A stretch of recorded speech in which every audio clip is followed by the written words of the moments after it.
Welcome to the Kriya Yoga podcast, a source of inspiration and actionable education for those inspired towards the goal of enlightenment through yogic meditation. Through these interviews, discussions, and reflections, it is my intention to share the possibility of waking up to the reality of self and God realization, and to remind you of the immortal words of Paramahansa Yogananda. Don't look back. Don't look to the left or to the right. Look straight ahead to the goal and go all the way in this lifetime. I'm Ryan Kurzak, and I'll be your host on this adventure of spiritual self-discovery. Here we are, the last episode of Season 2 of the Kriya Yoga podcast. We've heard from a number of interesting guests this year and covered a lot of useful ground to help your spiritual path expand and deepen. I recommend that you return and re-listen to past episodes in this season and Season 1. The purpose of the Kriya Yoga podcast is to supplement your learning beyond classes and seminars and retreats, and so there's a lot of rich material that's worth having a second listen. I can remember my Kriya Yoga teacher, Roy Eugene Davis, a direct disciple of Paramahansa Yogananda, say that most people only catch about 30% of what they hear the first time. I've been surprised at the new discoveries that I've made re-listening to Mr. Davis's lectures, even though I'd listened to them enough to almost know them by heart. That said, re-enjoy all the past episodes. They're there for you to learn and to improve your meditation practice. Before we get into this episode, exploring the power of Kriya Yoga practice, I want to remind you to keep in touch. You can learn about our upcoming in-person retreats and online classes and book projects at kriyayogaonline.com. And if you're inspired to support this Kriya Yoga Online teaching ministry, you can become a supporting member of the Kriya Yoga Online Patreon community. We do our best to make our classes as affordable as possible and on a donation basis as often as we are able. We've been able to avoid filling your podcasts up with commercials mainly because of the support of the Kriya Yoga Online Patreon members. So you can visit patreon.com/Kriya Yoga and there gain access to classes offered only to Patreon members. You can find over 60 monthly lessons, over 40 hours of question and answer sessions, and also you gain access to early registration for retreats. Now, one of the main reasons we're concluding Season 2 of the Kriya Yoga podcast is to focus on planning and hosting more retreats, developing new course material, and supporting over 600 students who are already involved in our Kriya Yoga Online ashram programs. That said, let's get to our topic today, the power of Kriya Yoga. I was recently asked to give a talk, a 2-hour talk on Kriya Yoga to a Ayurvedic school, to their students. And as I reflected on that, I wondered how I was going to do that justice in just 2 hours. There's so much that can be said about Kriya Yoga. We could talk about the importance of the Kriya Yoga meditation techniques and how efficient they are at allowing you to experience subtler states of consciousness.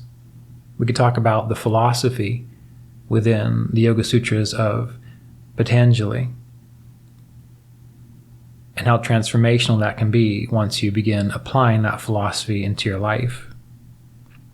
We could talk about what it's like to participate in a living tradition, a living lineage.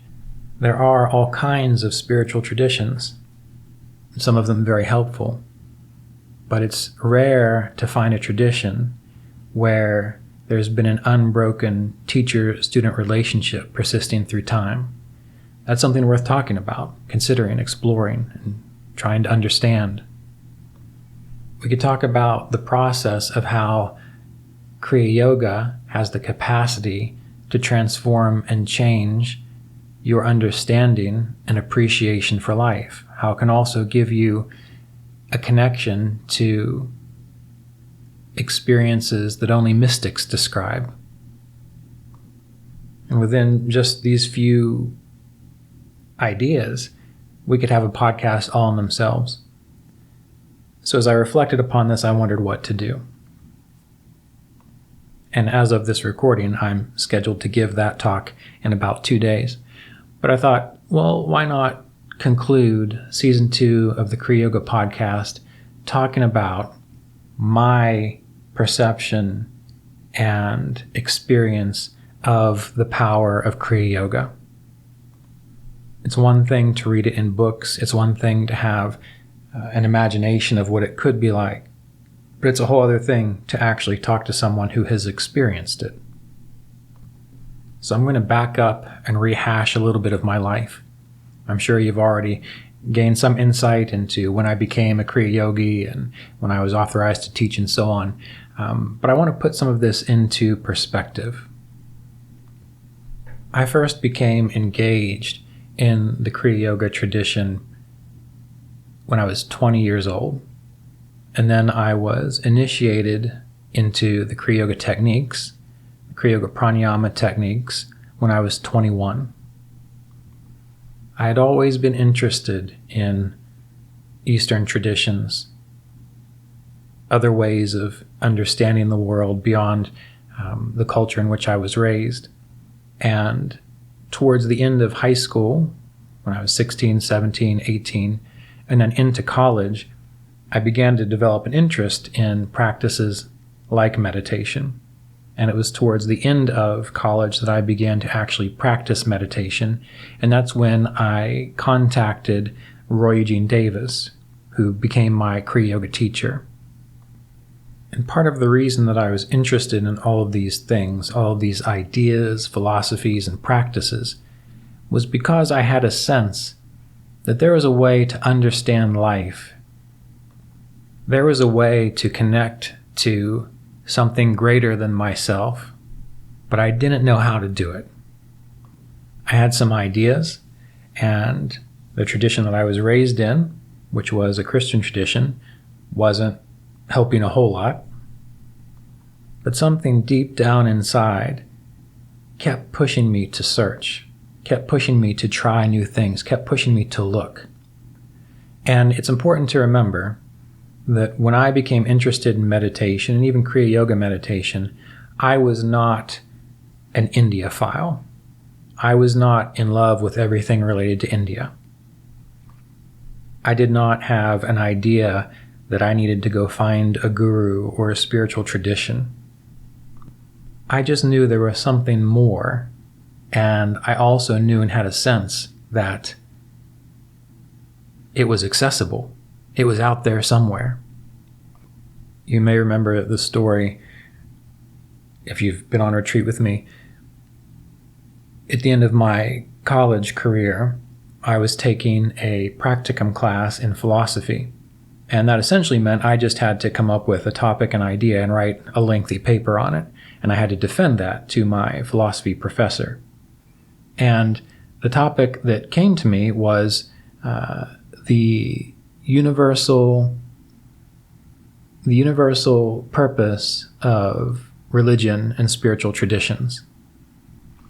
And my philosophy professor was, he had been a minister. I believe he'd been a Protestant minister, but he had become very frustrated and unhappy and disillusioned with what he was able to share and teach, and also with the church itself. And so for me to bring up this idea that there is a fundamental principle, purpose to all authentic spiritual traditions, including religion, well, that was trying to push the water back up the river. Or so I thought. I came up with that topic, and he let me know that he did not think that was a very good topic, but I decided I wanted to do it anyway. And throughout the process of exploring this, exploring different philosophers, different religious viewpoints, different traditions, he was pushing back the whole time. And in fact, I was pretty sure I wasn't going to get a very good grade. I was pretty sure I was actually going to flunk this course. But I kept persisting. I wrote my paper. At the end, I summarized how all of these spiritual traditions, all of these paths really had the same essential goal and purpose, which was to realize something greater, to recognize that there is a realm of spirit and that we are all a part of it. Now that's a paraphrase, but that's what I was getting at. And when I delivered this paper and he read it, I still had the sense that he was not happy. However, this was my last semester, and so I didn't actually get to see him before the grades came out. And I had graduated, and I saw that he had given me an A on that paper, which is as high as you can get. And I was surprised. I was very surprised, so much so that I eventually tracked down his home phone number. This was before you had cell phones and you had to call people through landlines. I tracked down his home phone number and I asked him about it. And he said, while I don't agree, my experience has not been the same. I wanted to make sure that you would stick to your guns, that you would be able to follow through with what your own experience was. And he told me to trust that for the duration of my life. And that stuck with me. And so coming from a culture that was very dominated by Christianity and a type of Christianity that was not very thoughtful, but the people were good people for the most part, I began to look for something greater, for something more. And that's when I discovered meditation. And then eventually I was introduced to Autobiography of a Yogi, which led me to my teacher, Roy Eugene Davis, who was a student of the author of Autobiography of a Yogi, Paramahansa Yogananda. And when I read Autobiography of a Yogi, I was inspired. I was 19, 20 years old, so of course all of the amazing stories sat with me and it made me think, wow, that's pretty interesting. I'd like to experience those kinds of things. However, what really stuck with me was the depth of knowing and knowledge that Paramahansa Yogananda shared, the capacity for the stories to share more profound insights into what it means to live in this life and to look towards and experience a realm of spirit, more so a realm of transcendence. And there seemed to be a very specific route to that. He called it the science of Kriya Yoga. And so when I hear the word science, I think that this is something that is repeatable, that if anyone engages in it, that they too can have the same experience. And once again, reading this, not coming from a culture that had any ideas about India and gurus and traditions, I wasn't coming at it from a place of deep devotion.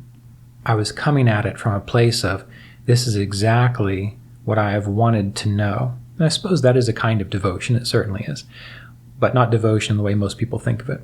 But I knew that if I could find a way, if I could find a person who could share with me what's in this book, what Paramahansa Yogananda is talking about, then I could get the answers to my questions.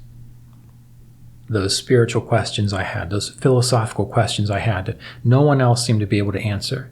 Again, I studied psychology and philosophy, and even in philosophy, you've heard me say this before, the philosophers usually take you so far, and then they say, oh, well, I can't take you any further, and I don't know any more than that.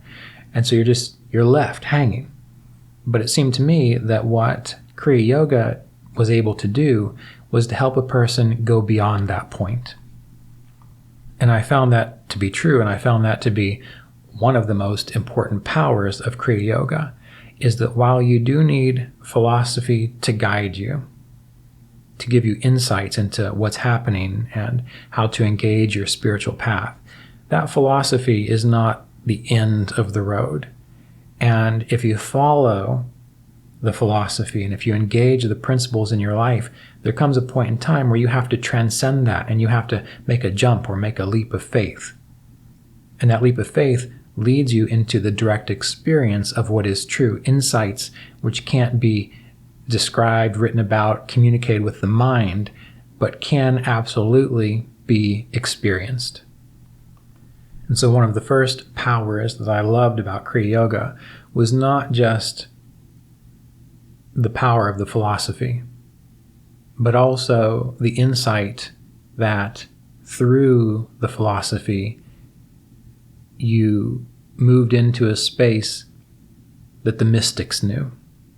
You were able to access transcendence. You were able to access mystical states of knowing.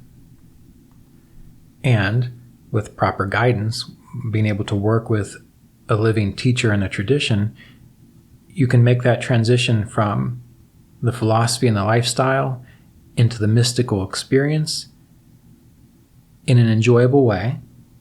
Now, it still can be a little scary making certain leaps of faith, and it can sometimes be challenging to figure out how to make that leap of faith, or how to make that shift from trying to understand and conceptualize everything with the mind to being open to a more subtle, intuitive way of knowing, which is more of the nature of transcendent spirit.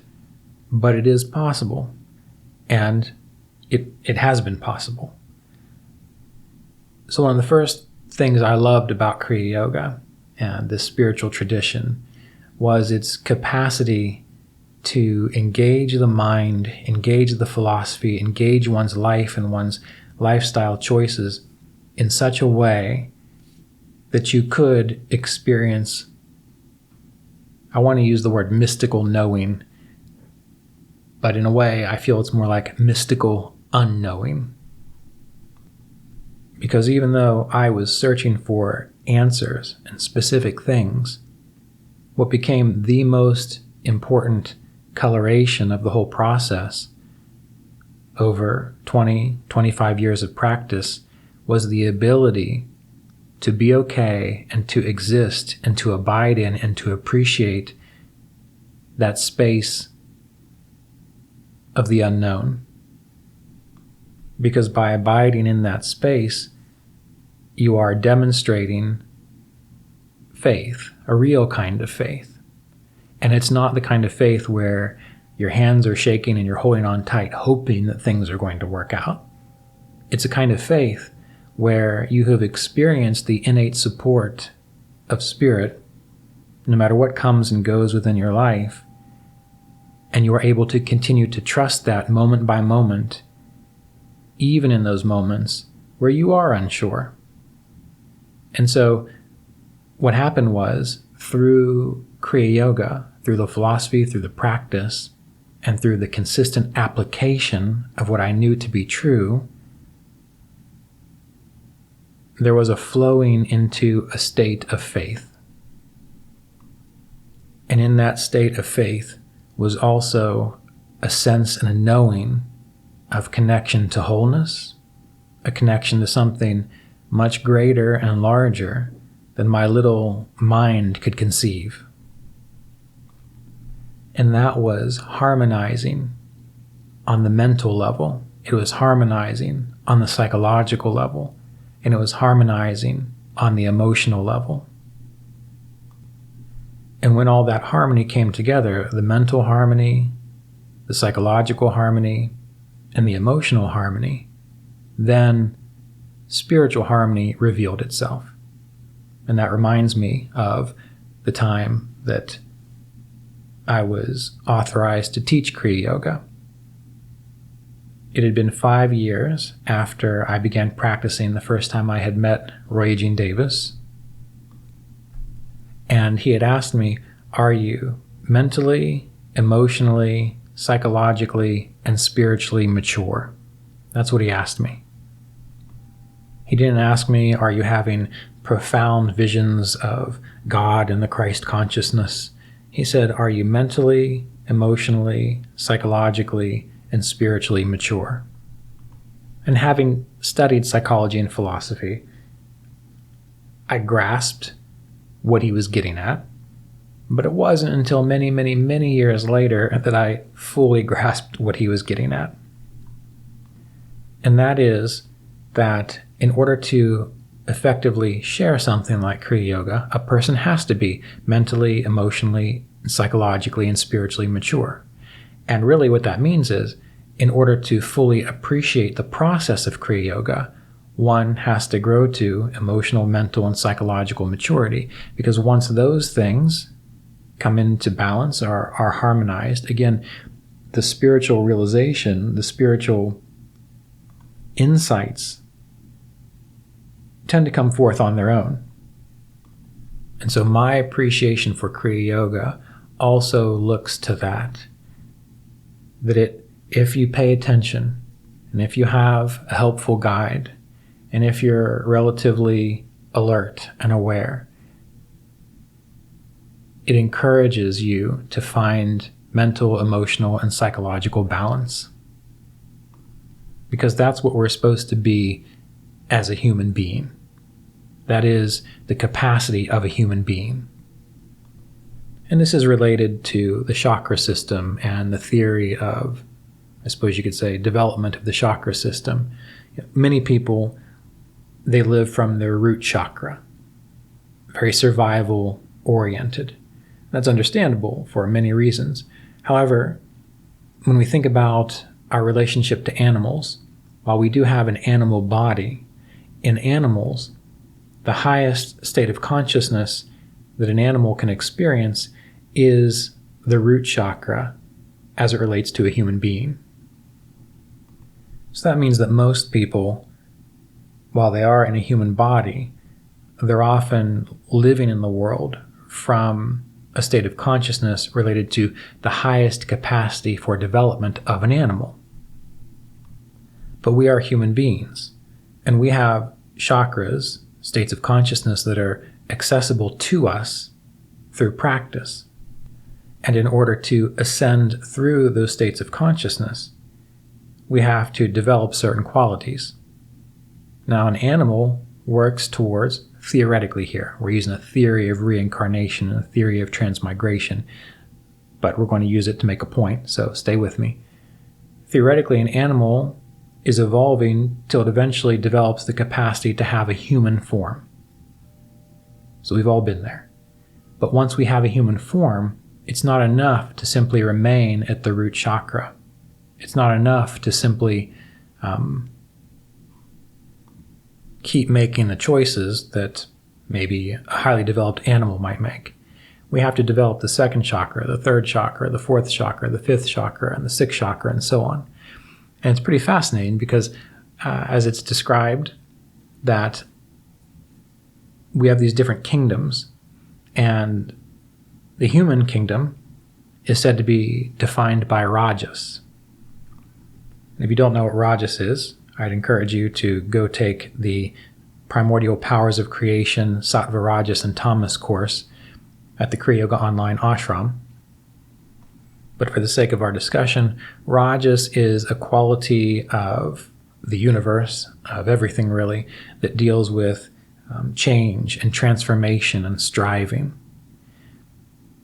Now, the angelic realm, or the Deva realm, is said to be defined by sattva.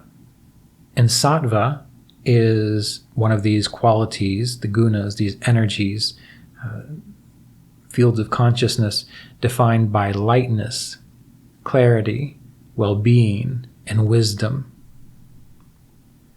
And below human development, which would include animals and so on, these are defined by tamas, which is one of the primordial powers of creation as well, which deals with essentially dullness, heaviness, lethargy, driven by instinct, more problem-focused. Represents, in a way, unconscious evolution. And so if we have below the human kingdom defined by tamas, and then we have the human kingdom defined by rajas, which is activity, change, and transformation, and we have the deva, or the angelic realm, defined by sattva, clarity, peace, wisdom, light, and these kinds of things. Well, we see that the human realm, the human experience, is a transformational one.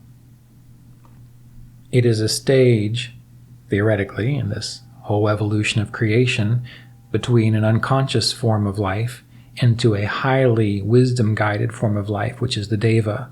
So whereas an animal moves from an animal to gain a human body and then learns to grow through that human body, through their states of consciousness, until eventually they realize the deva realm or the angelic realm, well then eventually they also gain what we'll call an angelic body or a deva body. And then they have to learn to stabilize their awareness there. It's part of the process. So humans are meant to do this. And what's interesting is that the term Kriya means action. And Kriya is also related to rajas, because you have to take action in order to change and transform. And once you gain access to a human body, it is your privilege and duty to move from root chakra awareness of just living by survival, dumb luck, hoping things work out, to developing mental, emotional, and psychological well-being and poise. Because when you do that, you're going to start to gain access to the light of sattva.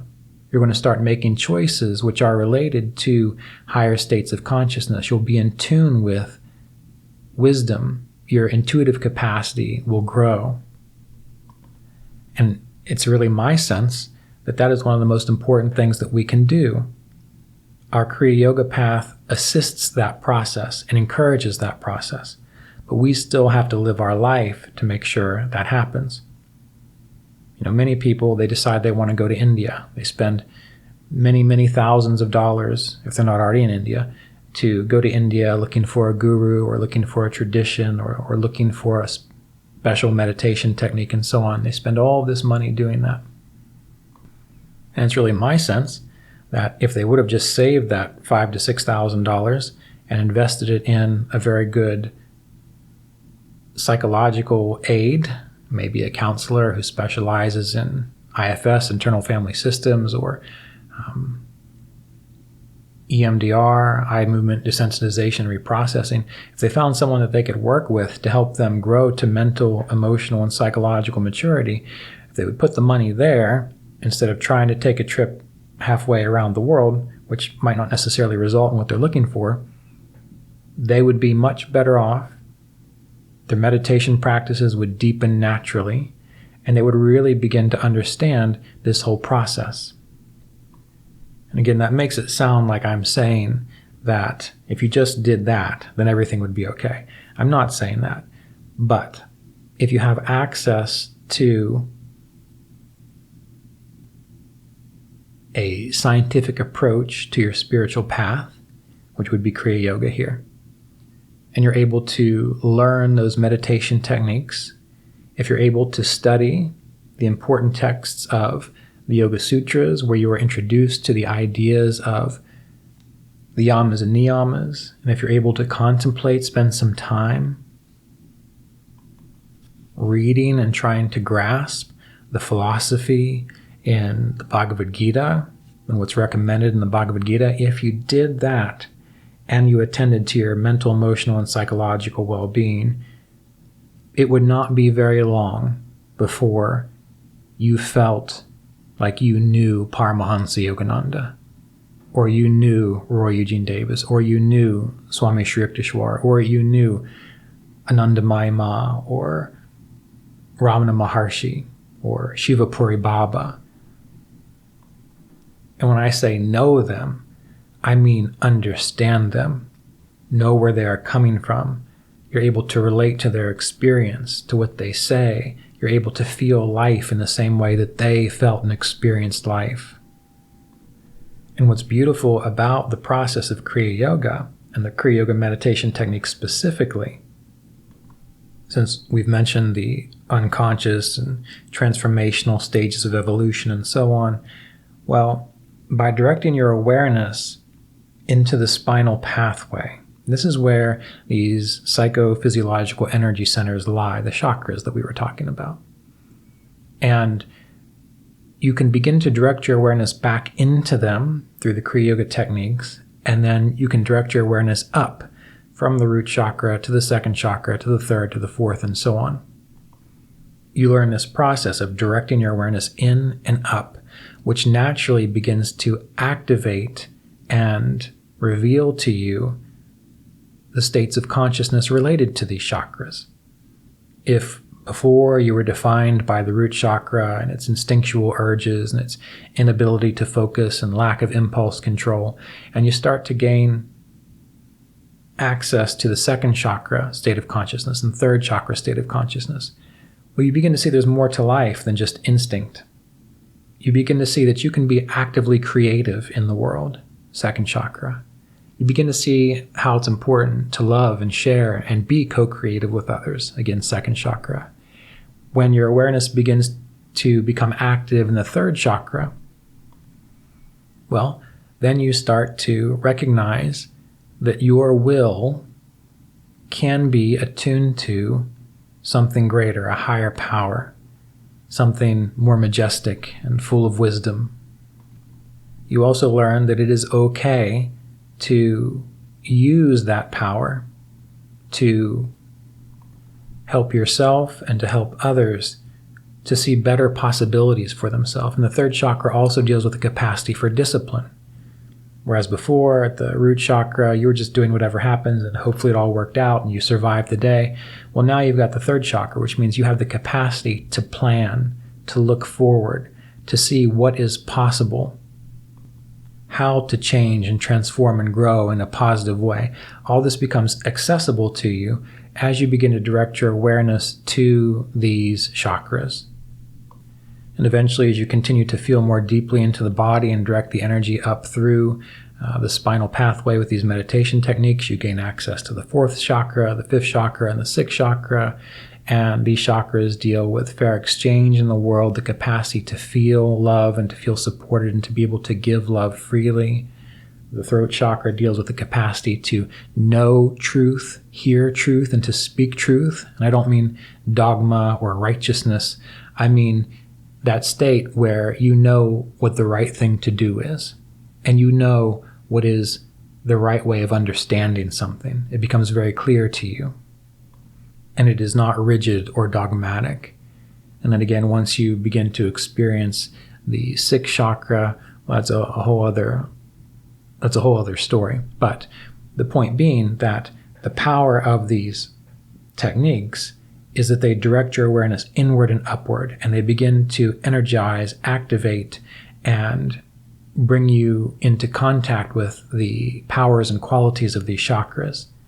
And for more information on all of this, you can, of course, read Autobiography of Yogi, although Paramahansa Yogananda doesn't necessarily go into detail about what's really going on there. But if you read my book, An Essential Guide to Kriya Yoga Practice, there is a chapter that goes more in detail about this. It explains more of how it works. But if you just do it, it's going to work. And the body, we know we don't just think with the brain. We don't just feel with the brain. There's been this idea that the brain controls everything, but we've learned over the years, which has been already known to yogis, is that it is our whole being which processes our consciousness.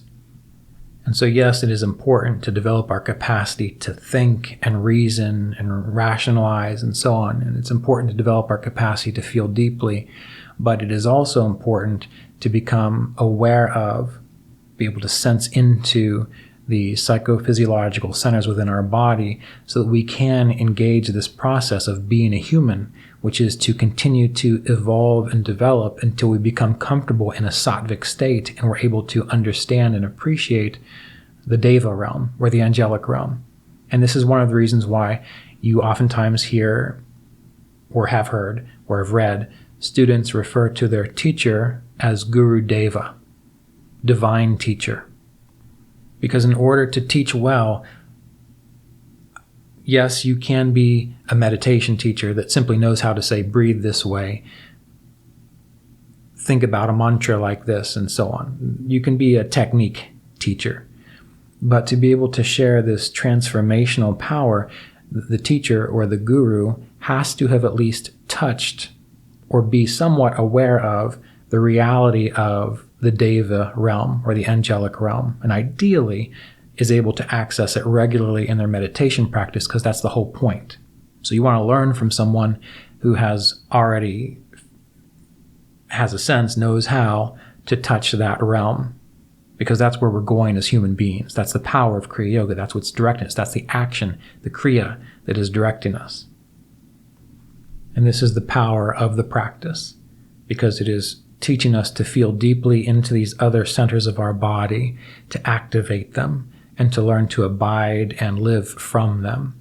And also, when we think about the theory of the process, there is an idea or an understanding that the divine current flows down from our seventh chakra into our sixth and then innervates our whole system. So it flows down from the brain, down through the spinal cord, and out into the body.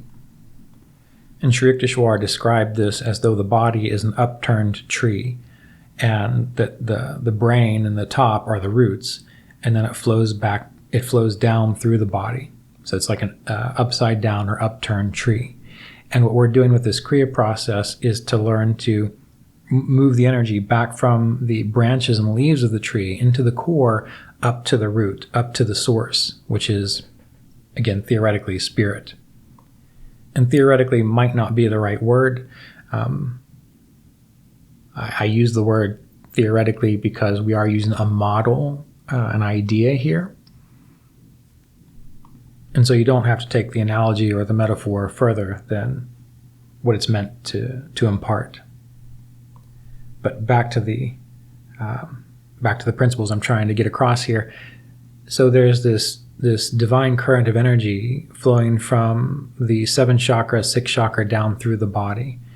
Well, what's fascinating is as we learn to feel up from the root chakra, up through the spinal pathway to the 6th chakra and beyond, that is also removing the obstacles and the blockages to the free flow of that spiritual force or spiritual current or spiritual light.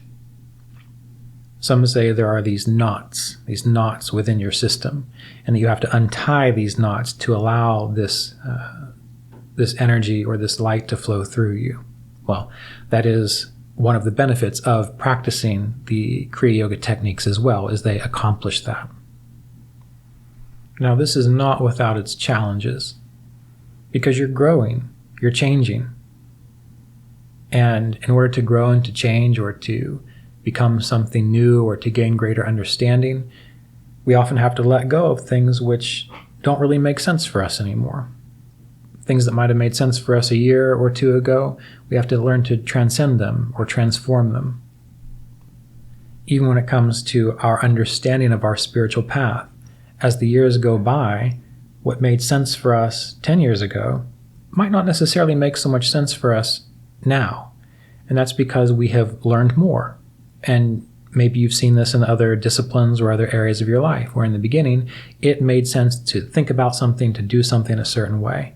But as you became more skillful, as you became more comfortable with the processes of your discipline, you realized that there are other ways of doing things, more efficient ways of doing things. And you become a master without being bogged down by some of the rudimentary things that you needed to do when you were a novice or a beginner. So there is an emphasis towards change and transformation, but this expands out into your life. Many people think that they're going to just simply practice meditation techniques and then everything's going to work out for them. Well, what happens is when you practice your meditation techniques, what happens is that you begin to realize how you're living, and you begin to realize you can't keep living that way. You begin to realize that you see things different, and you can't keep behaving the same way you have been because what you know now doesn't support what you've figured out, or it doesn't support the actions that you used to engage in. And so as people go through this process, they change, which means their relationships change. Their goals change. Their relationship to their purpose in life changes. How they choose to take care of themselves and others changes. And this can be challenging. That's why they say that really spiritual growth isn't necessarily for the faint of heart. It is an adventure. And in any adventure, sacrifices have to be made. You can't do everything. You can't go everywhere. You have to choose a direction and walk in that direction, which means that if you're deciding to abide in a state of truthfulness, of satya, which is absolutely necessary for this process, well, you can't keep telling your little white lies to your friends. If you really appreciate the spiritual path and its capacity to show you how we are all part of a living system, you can't continue to pollute the planet the way you have been. You might actually have to start recycling things, or you can't continue to eat in ways that are detrimental to the overall well-being of the planet. I mean, you can, but since you know better, hopefully you know better, or you learn eventually, if you know better and you don't make the change, well, then you're not living in truth.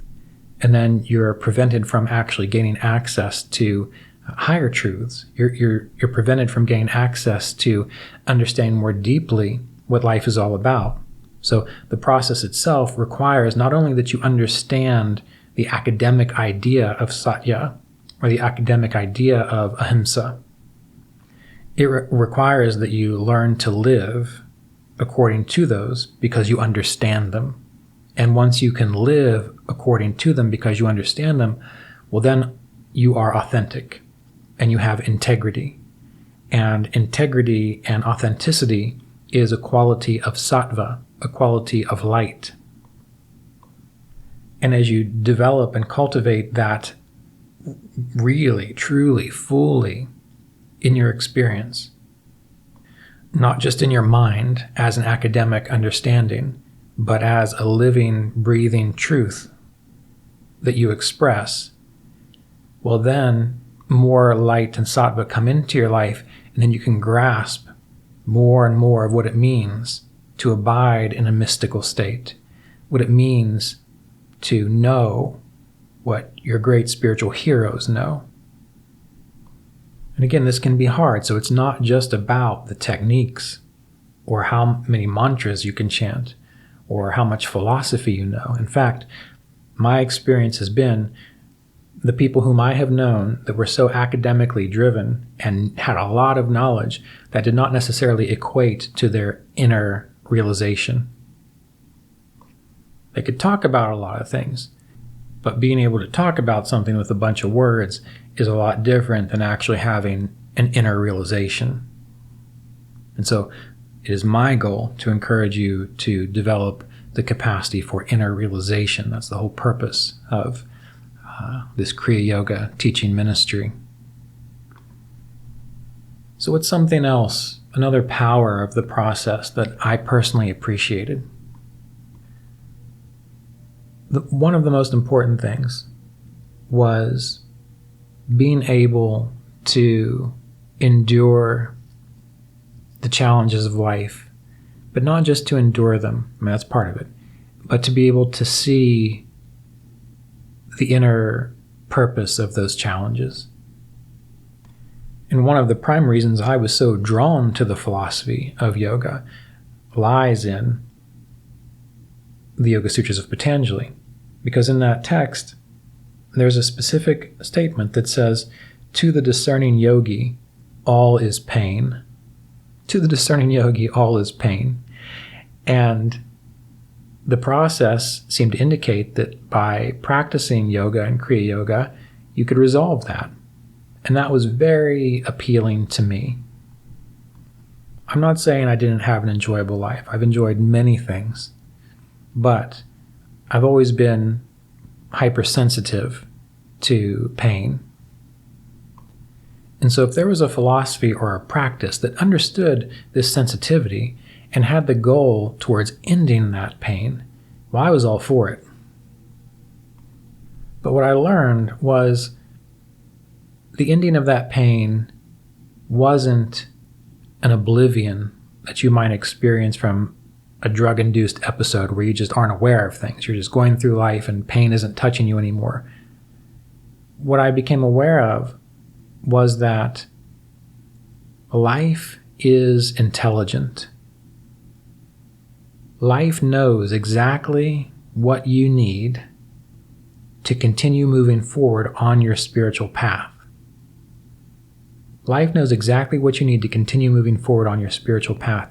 And pain can be a kind of information which helps you grow.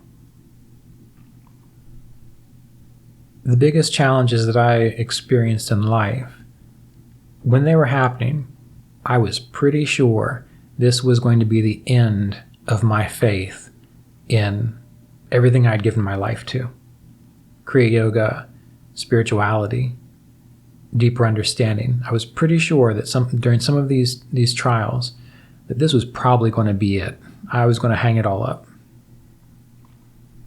But because I had the support of my Kriya Yoga teacher, and because I had years of disciplined practice of meditation, of studying of philosophy, Kriya Yoga philosophy, and I had all this backlog of spiritual principles, and I had seen them work in many different ways, that encouraged me to hang on, to continue to meditate despite the challenges, to continue to know that deep down under this, maybe there is something, maybe there is a reason, maybe there is a message here. And sure enough, so far, that's always been the case. And as the years have gone by and I've reflected on other things that have happened to me, even before I became interested in meditation and spirituality, even those things I can look back and say, now I know why those were present in my consciousness, how they affected me, and their challenge or their obstacle taught me how to be stronger, clearer, more in tune, and have a greater sense of faith. And so this is an important power of the spiritual path, really any spiritual path, but we're talking about Kriya Yoga here, is that in time you begin to see the intelligence in everything that happens to you. And even on a very simple level, I think this is important for meditators to know. Because when we begin our spiritual path, or sometimes when we're really into it and challenges arise, but when we begin our spiritual path, we think that there are circumstances that are just trying to prevent us from growing. We sit down to meditate, and we're just filled with all kinds of thoughts and ideas and emotions and memories. Well, is that the universe conspiring against your desire to know what Paramahansa Yogananda knew, or to experience a state of samadhi? Or is that you are sitting down to meditate, and what the universe is revealing to you, it is the challenge that you need to overcome so that you can meditate well? For example, you sit down to meditate and all you can think about is the drama that you have with your best friend. Well, what that's telling you, very intelligently and very directly and very immediately, is that in order for you to meditate well, one of the things you have to do is to resolve, one way or the other, this drama with your friend. If you're trying to meditate and you just can't do it because you are so social that in the evenings you go out, you're tired in the morning, you don't feel like meditating, or there are so many people around you just always vying for your time and your attention, and you sit down and meditate and you recognize this, well, is the problem that the universe is conspiring against you because you should be able to have all of these friends and all these social engagements and still be able to meditate? Or is the universe telling you very clearly, well, if you want to meditate well, you have to resolve this issue here. You have to learn that you can't be that social all the time. You have to conserve your energy. You have to be more discerning about your boundaries and who you give your attention to and so on. And these are just very benign examples. But I would like to encourage you to recognize that if you have obstacles in your spiritual path, it's not because the universe is conspiring against you. That is the universe telling you this is what you need to resolve in order to make your spiritual path what you think it should be. And so this wholeness of life is always telling you exactly what you need to know about how to move forward. And the beauty of Kriya Yoga, the beauty of the techniques, the beauty of the tradition, the beauty of the discipline, is that when you engage it long enough and you start to get some sense of control over your distractions and so on, then you can step back and you can observe very clearly what the issue is, what you need to change, what you need to attend to. And you don't see life as one big obstacle after another. You see that what life is doing is saying, well, here you go. You want to accomplish that? Let's take care of this. You want to accomplish that? Let's take care of this. He gives you a list. Life gives you a list. And that is very good, isn't it? I mean, that's very beneficial. That's very supportive. If you want to start a business and you have a friend or mentor who knows how to start a business, wouldn't you be absolutely blessed if that mentor could say, here's the list of things you need to do in order to have a successful business? You would be blessed. Or would you approach it in a different way, like many people approach issues, and they say, oh, well, that person's just a joke. He's just criticizing me all the time. When he's not. He's trying to help. And so the beauty of this, the power of this in my own life has been the patience. And patience isn't the right word because it makes it sound like I'm sitting there just enduring something, hoping things are going to pass. Patience, the way I'm describing it, is more of a sense of trust and openness and fullness.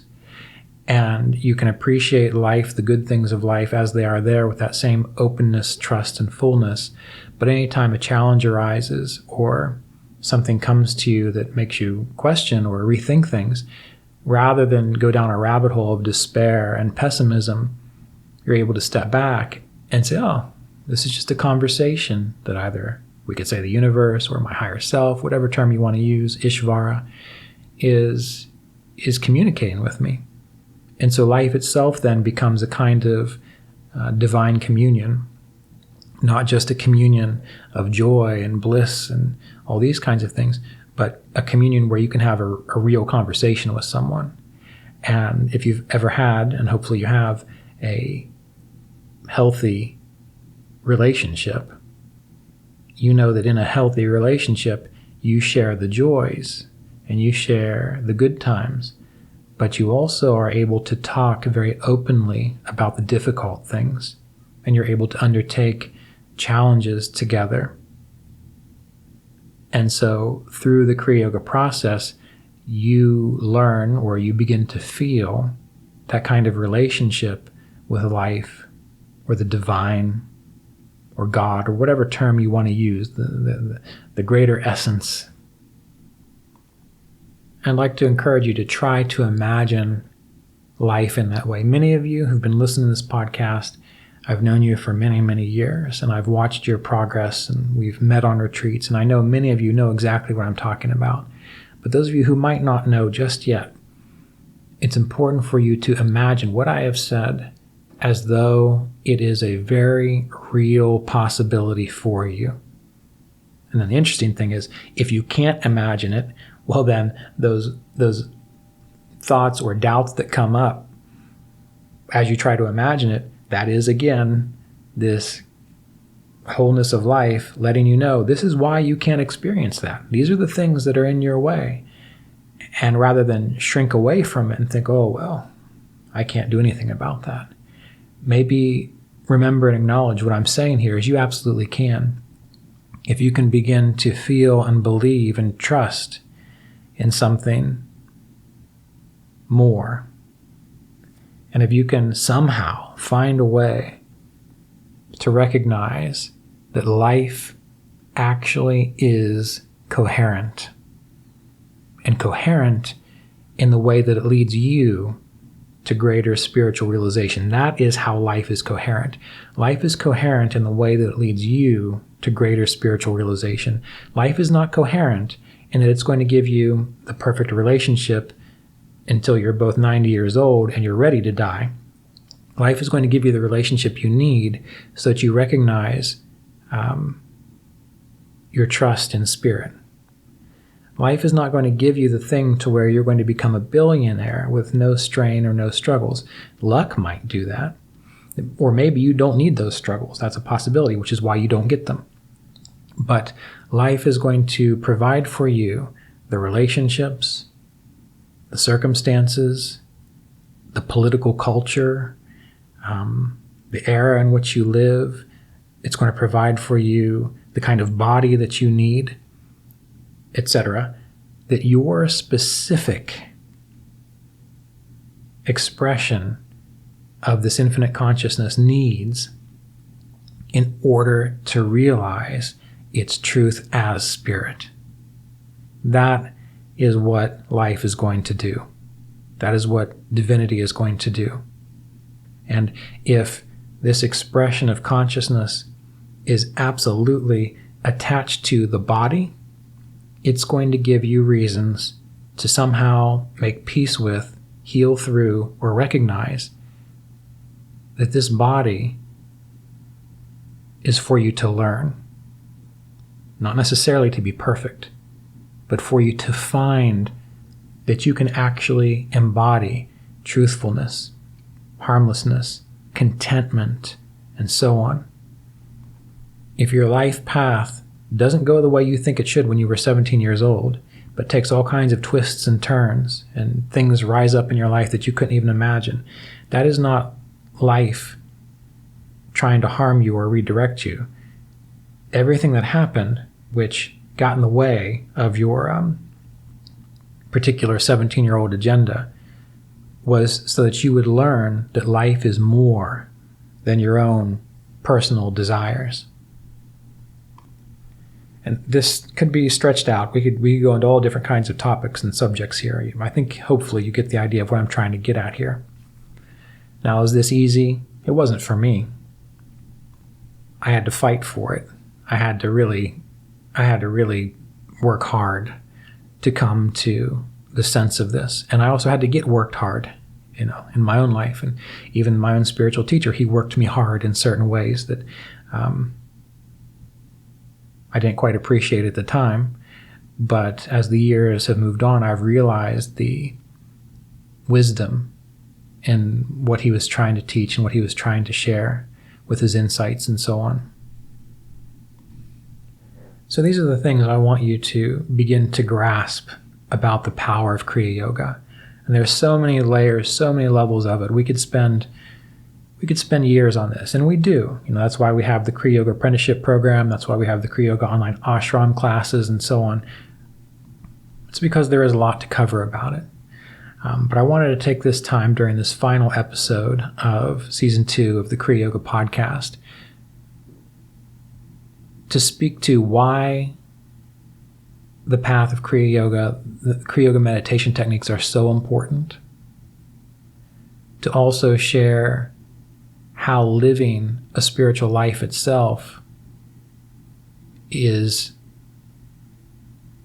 fulfilling the duty, fulfilling the meaning and the purpose of what it means to exist as a human. That's why we're here. And I also wanted to really get the point across that Kriya Yoga has the power to reveal transcendent and mystical states of consciousness. And in those states, everything that you've read from authentic spiritual teachers and authentic spiritual texts clicks into place. All the things that you've been concerned about or thought about or wondered about begin to make sense. And going back to the start of this podcast, one of the reasons I became involved in spirituality and then Kriya Yoga was because there were things that didn't make sense that I knew could make sense, and I wanted to understand it. And when you start to gain those intuitive insights, you become more peaceful. You know what it means to have faith. You recognize that in the bigger picture, in the larger scheme of things, life is supportive. And we'll conclude with an idea from a book called the Sankhya Karika. You've heard me quote this before if you've been in classes with me.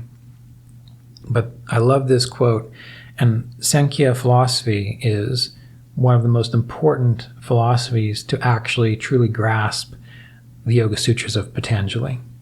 So those of you who might study the Yoga Sutras of Patanjali a lot, if you want to get a deeper insight into those processes, try to understand the Sankhya Karika. But in the Sankhya Karika, there's an idea that we have the Purusha, the seer, the witness, which is often related to spirit, timeless, without characteristics, infinite, and so on. And then there's Prakriti, which is nature, all that we can experience Everything from physical rocks to a sandwich that we see in our dreams, to a passing emotion, to a bird flying. Anything that can be experienced is an evolution of Prakriti, nature. And in that text, it says that Prakriti, or nature, Mula Prakriti, nature, exists solely for the illumination of the seer, which means everything exists solely for the illumination of the seer. And if we can remember that, and if we can carry that with us into our meditation practice, into the challenges and the joys of our life, we will be carried forward to the end, where we are able to actually experience transcendence. So always remember, essentially, to paraphrase, everything exists solely for the illumination of your spirit. All right. Well, I hope you've enjoyed Season 2 of the Kriya Yoga podcast. And as I mentioned, I hope you'll go back and re-listen to Season 1 of the Kriya Yoga podcast. There's a lot of material in there. It's been a tremendous pleasure to be with you and to have the opportunity to share the spiritual path with you. And it's the greatest privilege we have as human beings to be able to turn our attention to these spiritual concerns and spiritual processes. So thank you for being there with me. If you want to continue supporting or participating in this Kriya Yoga ministry, you can visit kriyayogaonline.com, or you can consider becoming a supporting member of our Kriya Yoga online Patreon community at patreon.com/Kriya Yoga. If you can, it'd be great if you could help to share this podcast with others. So when you come upon an episode of the Kriya Yoga podcast that speaks to you, feel free to share it with your friends, family, and colleagues, and maybe it'll be helpful for them too. So until next time, be well, and I look forward to seeing you at any of our upcoming retreats or even online classes. Take care.